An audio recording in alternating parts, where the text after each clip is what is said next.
नमस्कार. अनेकांना हा प्रश्न पडतो की सरकारी योजनांचे पैसे त्यांच्या खात्यात का येत नाहीत.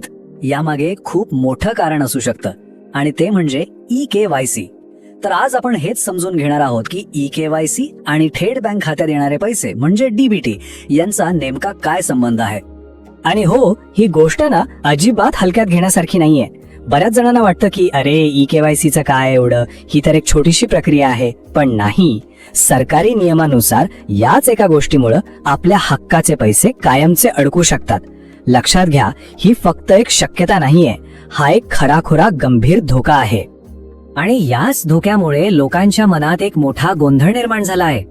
अनेकांना काय होतं, काही हप्ते वेळेवर मिळतात आणि त्यांना वाटतं की सगळं काही ठीक आहे. पण हाच विचार त्यांना एका मोठ्या चुकीकडे घेऊन जातो, ज्यामुळे त्यांचे पुढचे पैसे धोक्यात येतात. सगळ्यात जास्त विचारला जाणारा प्रश्न हाच आहे की माझं ई-KYC पूर्ण नाहीये, मग तरीही मला सरकारी योजनेचे पैसे मिळतील का? आणि हा प्रश्न साहजिकच आहे, कारण लोकांचे अनुभव वेगवेगळे आहेत, ज्यामुळे हा गोंधळ आणखीनच वाढतो.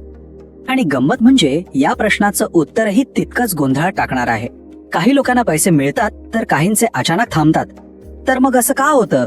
कारण हे सगळं त्या सरकारी योजनेच्या नियमांवर आणि सरकारच्या पडताळणीच्या वेळेवर अवलंबून असतं. अनेकदा काय होतं, पहिला हप्ता येतो आणि लोकांना वाटतं चल आता काही काळजी नाही, पण नेमका हाच विचार नंतर त्यांना अडचणीत आणतो. तर मग हे पैसे थांबण्यामागे नेमकं कारण तरी काय आहे? यामागे एक अगदी स्पष्ट आणि तांत्रिक कारण आहे, जे आपण सगळ्यांनी समजून घ्यायलाच हवं. या सगळ्या समस्येच्या मुळाशी आहे DBT म्हणजेच डायरेक्ट बेनिफिट ट्रान्सफर.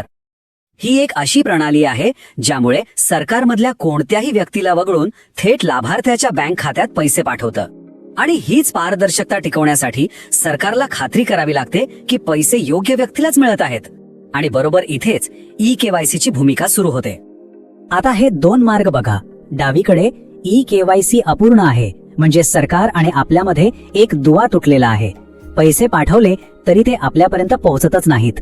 पण दुसरीकडे उजवीकडे बघा, ई-KYC पूर्ण आहे, म्हणजे एक सुरक्षित मार्ग तयार आहे, जिथे पैसे थेट आपल्या खात्यात येतात. निवड अगदी सोपी आहे, पण त्याचे परिणाम खूप मोठे आहेत. पण थांबा, घाबरून जाऊ नका. यावर एक अतिशय सोपा आणि थेट उपाय आहे. चला तर मग या समस्येवर नियंत्रण मिळवण्यासाठी नेमकं काय करायचं ते पाहूया. आपले पैसे सुरक्षित करण्यासाठी फक्त या 4 गोष्टी करायच्या आहेत. पहिली पायरी, आपल्या जवळच्या CSC म्हणजेच कॉमन सर्व्हिस सेंटर मध्ये जायचं. दुसरी पायरी, तिथे आपली बायोमेट्रिक माहिती देऊन आधार ई-KYC प्रक्रिया पूर्ण करायची. याने काय होतं, आपली ओळख सिद्ध होते. तिसरी, आपलं बँक खातं आधारशी जोडलेलं आहे की नाही हे तपासा, कारण पैसे त्याच खात्यात येणार आहेत. आणि चौथी, सगळ्यात महत्वाची पायरी, आपला जो मोबाईल नंबर आधारला दिलेला आहे तो चालू ठेवणं गरजेचं आहे. बस ही 4 कामं झाली की 90% चिंता मिटलीच म्हणून समजा. पण एक गोष्ट पक्की लक्षात ठेवा, या कामात उशीर करणं खूप महागात पडू शकतं. हा एक इशारा आहे, ज्याकडे दुर्लक्ष करून चालणार नाही. जर कोणी विचार करत असेल की नंतर करूया, तर एक गोष्ट लक्षात घ्या, सरकारी प्रणाली कोणासाठी थांबत नाही. जर दिरंगाई केली तर पैसे मिळण्याची शक्यता थेट 0% येते. हो, बरोबर ऐकलात, 0. कारण ही प्रक्रिया आपल्यासाठी थांबणार नाही. असं का होतं? कारण ही संपूर्ण प्रक्रिया संगणकीय आहे, म्हणजे ऑटोमॅटिक. तिथे कोणी अधिकारी किंवा कर्मचारी बसलेला नाहीये जो आपल्यासाठी नियम बदलेल. आपली माहिती जुळली नाही की सिस्टीम आपोआप पेमेंट नाकारते. इथे फक्त नियम चालतात. तर ह्या सगळ्याचा सारांश अगदी सोपा आहे. जसे ह्या टेबलमध्ये दिसतंय, ई-KYC पूर्ण असेल तर पैसे सुरक्षित आहेत आणि ई-KYC अपूर्ण असेल तर पैसे धोक्यात आहेत. आता निर्णय आपल्याला घ्यायचा आहे. आपल्या हक्काच्या पैशांचं भविष्य आपल्या आजच्या एका कृतीवर अवलंबून आहे. आता सगळं काही अगदी स्पष्ट आहे. प्रश्न एकच आहे, आपण आपल्या कष्टाच्या आणि हक्काच्या पैशांना सुरक्षित करणार की त्यांना केवळ एका प्रक्रियेअभावी धोक्यात टाकणार? निर्णय आपला आहे.